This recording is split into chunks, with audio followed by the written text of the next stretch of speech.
Sarah gagne 2 000 € par mois. Ce n'est pas une énorme somme, mais ce n'est pas non plus un petit salaire.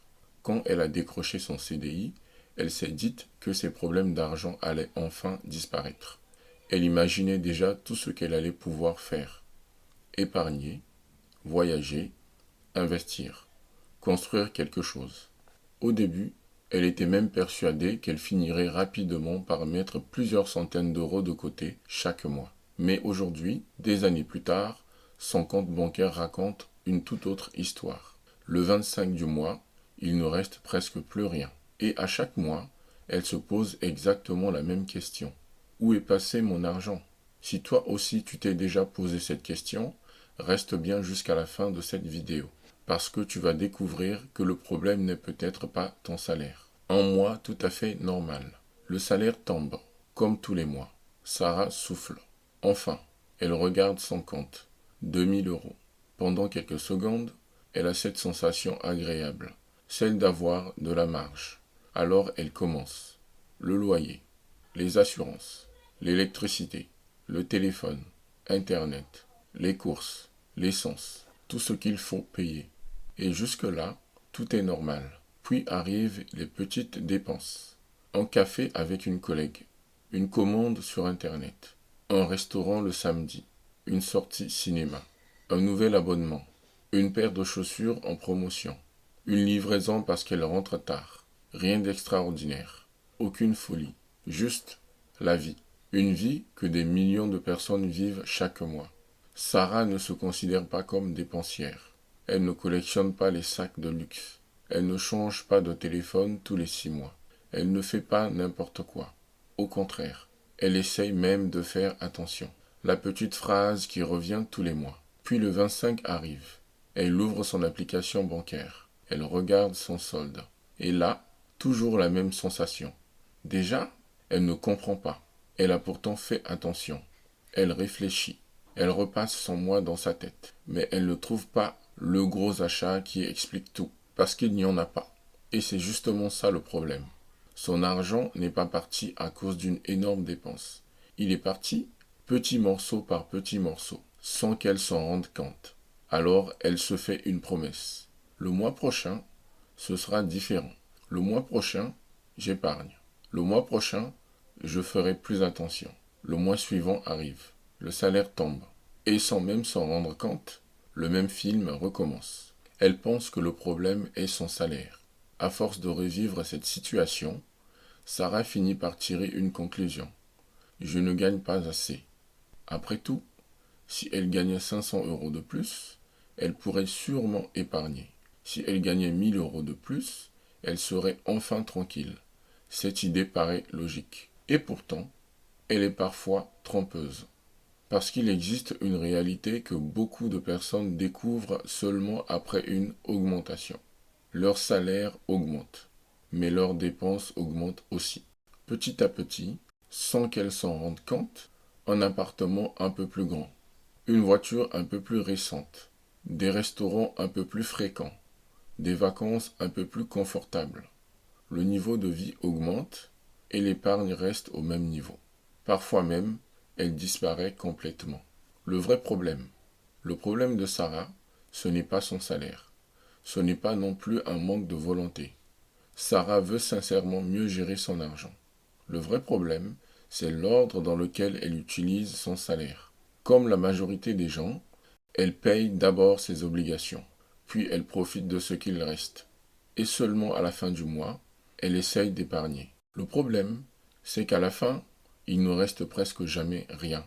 Et ce fonctionnement paraît normal, parce que presque tout le monde fait la même chose. Mais c'est justement là que tout bascule. Parce qu'il existe une méthode extrêmement simple qui change complètement cette logique. Pas en gagnant plus, pas en se privant, mais en donnant un rôle précis à chaque euro qui entre sur ton compte. Et c'est ce que Sarah va découvrir. La rencontre qui change sa façon de voir l'argent. Quelques semaines plus tard, Sarah discute avec une amie. Au détour de la conversation, elle lui confie sa frustration. J'ai l'impression de gagner correctement ma vie, mais il ne me reste jamais rien. Son ami lui répond simplement. Tu sais, Le problème n'est peut-être pas ce que tu gagnes, c'est peut-être la façon dont tu organises ton argent. Cette phrase intrigue Sarah. Elle s'attendait à entendre des conseils habituels. Dépense moins, fais plus attention, arrête les restaurants. Mais ce n'est pas ce qu'elle entend. À la place, son ami lui parle d'une règle très simple. La règle du 50-30-20. Au début, Sarah pense que ce sera encore une méthode compliquée. Des tableaux Excel, des calculs interminables, des budgets à remplir chaque soir. Mais elle se trompe, parce que cette règle repose sur une idée extrêmement simple. Chaque euro qui entre sur ton compte doit avoir une mission, avant même d'être dépensé. Les 50%. Vivre sans stress. La première catégorie représente les dépenses essentielles, environ 50% de tes revenus. Le logement, les courses, les assurances, les transports, les factures, tout ce qui est nécessaire pour vivre. Sarah réalise quelque chose. Jusqu'à présent, elle mélangeait tout. Elle regardait simplement son compte bancaire. Tout ce qu'il restait de l'argent, elle avait l'impression qu'elle pouvait le dépenser. Mais désormais, elle distingue ce qui est indispensable de ce qui ne l'est pas. Et surtout, elle comprend que si ses dépenses essentielles dépassent largement cette proportion, ce n'est pas une catastrophe. C'est simplement un signal, un objectif vers lequel tendre progressivement, pas du jour au lendemain, petit à petit. Les 30%. Arrêtez de culpabiliser. Puis vient une deuxième catégorie, les envies, les plaisirs, les restaurants, les sorties, les vêtements, les loisirs, les abonnements. Au début, Sarah est surprise. Elle pensait qu'une bonne gestion consistait à supprimer tous les plaisirs. En réalité, c'est souvent l'inverse. Quand on se prive complètement, on finit souvent par craquer. Puis on culpabilise. Puis on recommence. Le cycle ne s'arrête jamais. La règle du 50-30-20 reconnaît une chose essentielle. Tu as le droit de profiter de ton argent. Le plaisir n'est pas l'ennemi. L'excès, oui. En donnant une place aux dépenses plaisir, tu évites qu'elles prennent toute la place. Les 20% qui changent tout. Puis arrive la troisième catégorie, les 20%. Et c'est là que Sarah comprend enfin pourquoi elle n'arrivait jamais à épargner. Ces 20% ne servent pas à payer les autres. Ils servent à construire son futur. Épargne, fonds d'urgence, investissement, projet. Tout ce qui permettra à la Sarah de demain de vivre plus sereinement. Avant, elle attendait la fin du mois. Maintenant, elle commence à réserver cette partie. Le changement paraît minuscule, mais psychologiquement, tout est différent. Elle ne se demande plus, est-ce qu'il restera quelque chose? Elle sait déjà que cette partie lui appartient. Le plus grand changement n'est pas celui que tu crois. Quelques mois passent. Sarah n'est pas devenue millionnaire. Son salaire n'a pas doublé. Elle ne vit pas dans une maison plus grande. Pourtant, quelque chose a changé. Elle dort mieux. Elle sait où va son argent. Elle n'a plus cette boule au ventre le 25 du mois. Et surtout, elle a arrêté de subir son salaire. Elle commence à le diriger. C'est probablement la plus grande différence entre quelqu'un qui gère son argent et quelqu'un qui le laisse filer. Le premier décide, le second réagit. Comment l'appliquer dès aujourd'hui? Tu peux faire un exercice très simple. Ouvre ton application bancaire. Regarde le mois dernier.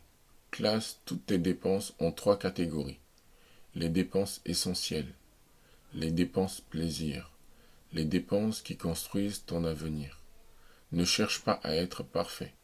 Cherche simplement à comprendre. Tu seras peut-être surpris. Certaines personnes découvrent qu'elles consacrent presque tout à vivre. D'autres réalisent qu'elles dépensent énormément dans des achats impulsifs. Et beaucoup comprennent qu'elles n'ont presque rien réservé à leur futur. Ce simple exercice peut déjà changer ton regard sur l'argent. Parce qu'on améliore rarement ce qu'on ne mesure jamais. Ce que la majorité ne comprend pas. Beaucoup pensent que cette règle sert à limiter les dépenses. En réalité, elle sert souvent à donner un rôle à ton argent. 1 euro sans mission disparaît facilement. 1 euro auquel tu as donné un objectif devient beaucoup plus difficile à gaspiller. C'est exactement comme un agenda. Quand tu planifies ton temps, tu avances davantage. Quand tu planifies ton argent, tu reprends le contrôle. La méthode 50-30-20 n'est pas magique. Elle ne résout pas tous les problèmes. Mais elle t'oblige à faire une chose que très peu de personnes font réellement. Décider à l'avance, au lieu de subir ensuite. Sarah gagne toujours 2000 euros. Pourtant, sa vie financière est complètement différente. Non pas parce qu'elle est devenue riche, mais parce qu'elle est devenue plus organisée. Et c'est une leçon que beaucoup découvrent trop tard. Le problème n'est pas toujours le montant de ton salaire. Le problème, c'est souvent l'absence de plan. Quand chaque euro a une mission, ton argent cesse de disparaître sans que tu comprennes pourquoi. Et tu commences enfin à construire quelque chose de durable. Si cette vidéo t'a permis de voir ton argent autrement, alors elle a déjà rempli son objectif. Sur Argent sans stress, on parle d'argent simplement, sans jargon, sans promesses irréalistes et sans recette miracle. Si c'est exactement ce que tu recherches, abonne-toi à la chaîne. Chaque semaine, je publie une nouvelle vidéo pour t'aider à mieux gérer ton argent, investir plus sereinement et construire pas à pas une véritable liberté financière. On se retrouve dans la prochaine vidéo.